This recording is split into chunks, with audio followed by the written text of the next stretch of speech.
a number of Van Halen tunes, there's places where the lyrics don't make exact sense, or you can't quite decipher what's being said. And that comes from trying to imitate old blues records where you couldn't get anything but the end of the sentence. That's how you speak blues. You go, boppity bop blah, baby, all night long. You couldn't quite make it out.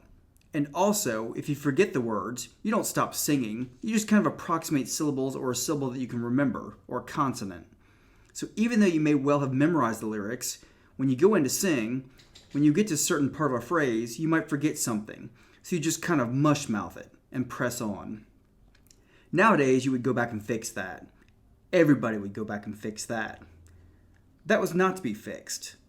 So you hear a lyric like, you had a lot of people looking for a moonbeam. I'm not even sure what the original lyric was. It makes perfect sense to me. Something about people and a moonbeam. Depending on what you had for breakfast, you're going to come up with a different interpretation of it. Some of this is meant to be rhythmic. Sometimes it was just attitude, which revved up so hard that it just defies lyrics. No certain string of words can approximate those single syllables. There are certain things that shouldn't have too much meaning, like Saturday Night. Don't overload it, you know. If your message is that important, use Western Union. God forbid you're singing to somebody who doesn't speak your English, the King's English. In the song Everybody Wants Some, I think the original lyric was, I've seen a lot of people just looking for a moonbeam. That doesn't sizzle and snap, crackle pop for you like going, sheep a lot of people dabba looking for a moonbeam. And it does mean so much more. You're adding a little editorial. You're throwing in an opinion, so critically important in the first verse, even more so in the second. On stage, out of 15, 20 songs, whatever it is you're playing, you're bound to lose a lyric here and there. I've lost entire verses. Sometimes you get right up to the chorus and the bridge is out and we's caught in the current. Sometimes one of the biggest noises responded to is when I'm just lost, being dragged out to sea, and I go, I forgot the words! That's all I could come up with. People cheer, yeah, Dave, if it was you, I'd forget the whole song. That's so cool. If you'll notice, all Van Halen songs, the really good ones, end up faster than they started. That's how you'd know if Alex was knocking at your door in the hotel. Things become more furious right around the end of the guitar solo. So, we might cut a version 1 with version 3 halfway through because sometimes the horses would pick up some serious steam. Things weren't exactly just right. We're not looking for perfect. We're looking for right, the great intangible.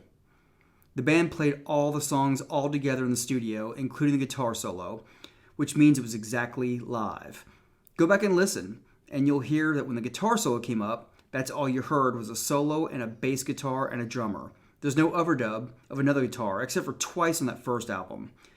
One was in Jamie's Cryin', where Ed went back and put down the rhythm track. Another was in Feel Your Love Tonight. Same thing for the solo. He added a rhythm part. But other than that, it was very, very airy sound. You could really distinguish each instrument perfectly. Finally, don't forget that 1978, the year Van Halen released his first album, was the year of the Sex Pistols and Saturday Night Fever. So right up in the middle of this channel sails Van Halen, because contained in this band are components of both sides of this coin. I love dance music. I was raised on it. I love Saturday Night Fever. I've bought that album easily 1/3 of the 20 million ultimately sold. One for the car, one for the house. The Van Halens understood the heavy rock approach and were proponents of that which begat punk rock, that crash and burn approach. But also there's overlap there because our first base always was to take our music and make it sophisticated without losing any emotional content, and polished without making it seem contrived as possible. That's Bee Gees, man. That's Bee Gees. And I stress the name of the artists, not the producers. Most of you reading this right now, upon pain of most grievous torture, could not tell me the name of one of the two producers of those great albums of the Bee Gees. Can you? So Van Halen contained all of those elements. We were storm and thunder and belligerent and complaining, but gleefully so, because we were, well, you can tell by the way I walk, I'm a woman's man, no time to talk. That was a celebrative element. You had the combination. Isn't it curious that those three elements, those three entities, are perhaps more popular today than they were at that given time? Because ultimately, the great Sex Pistols album, Nevermind the Bollocks, Here's the Sex Pistols, at the time, sold only 300,000 records. You can't even pay your cigarette bill for that much money. That's not even shortstop money, especially for the millions that Warner Bros. Poured into all of it and the ensuing hype and hysteria and media attention. Van Halen was roundly dismissed as qualifying for neither the Confederacy nor the Union. They were turning the other cheek before we could even belt them the first time. The Bee Gees sold, 30 million records within a couple of years just on Saturday Night Fever? Most people were not aware they have sold way more than the Beatles. There's only one other band in history who has been covered by more artists than the Bee Gees, and that's ABBA.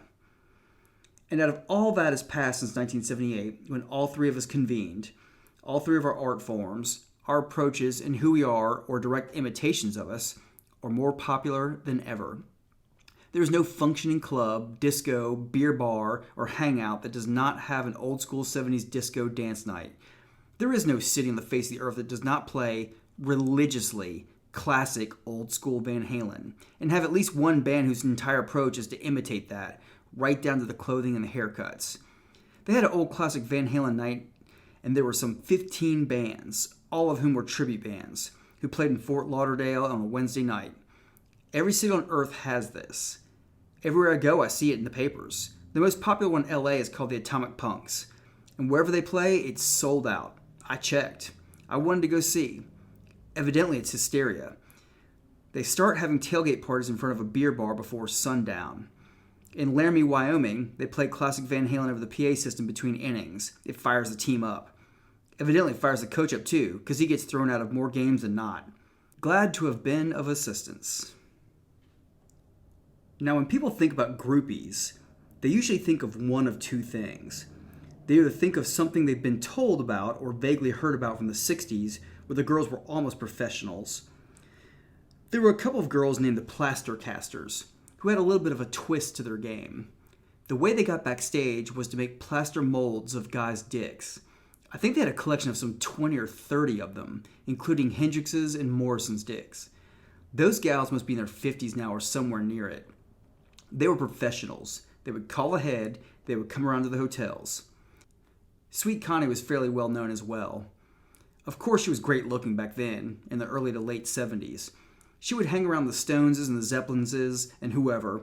There were a handful of girls like that. The reason they were really popular is because you didn't have to go through that whole getting to know you phase.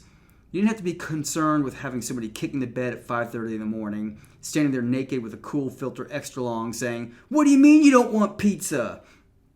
Now, none of these girls made any money off of this. In fact, some of them were school teachers and such. This was their fling. But by and large, there were very few of them to go around. And there were probably 3 or 4 at any given time.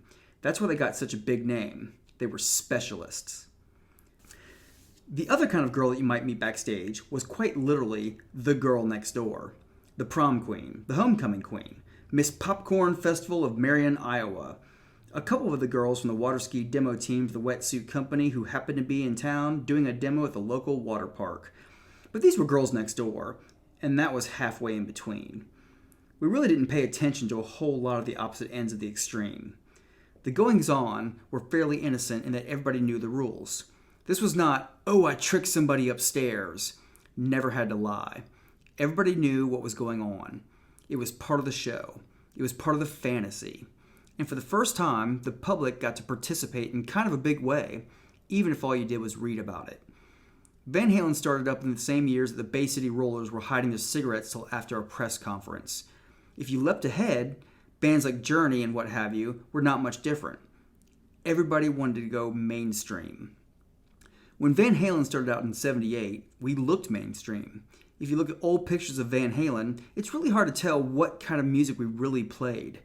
You look on the album cover, except for a pair of leather pants, everybody's wearing ripstop nylon, very clean. It was not Sid Vicious at all. That was part of the appeal. I talked very freely about what was going on backstage on the radio, in interviews and whatnot. Otherwise, you wouldn't have had anybody showing up to be backstage. Or you would wind up with the professional groupies, which were kind of old hat. When you talk about what's happened, about what went down backstage. A lot of the way people perceive what was has been conditioned by imitators over the years. We now live in the age of the adult video. Everywhere you go is an adult video store. Everywhere you go is an adult video section. These girls are known by name. We're back to the era of the pro. When Van Halen was happening, there wasn't even cable television. Cable television was something like Public Access Channel 3. Something where you would watch your neighbor's gardening show. Well, had there been anywhere to buy those videos back in 1978, I'm sure some of those girls might have wound up on our bus. Most bands would sail through and do the Hank Williams thing and wind up with the lady from behind the counter at the hotel. Living in sin at the Holiday Inn.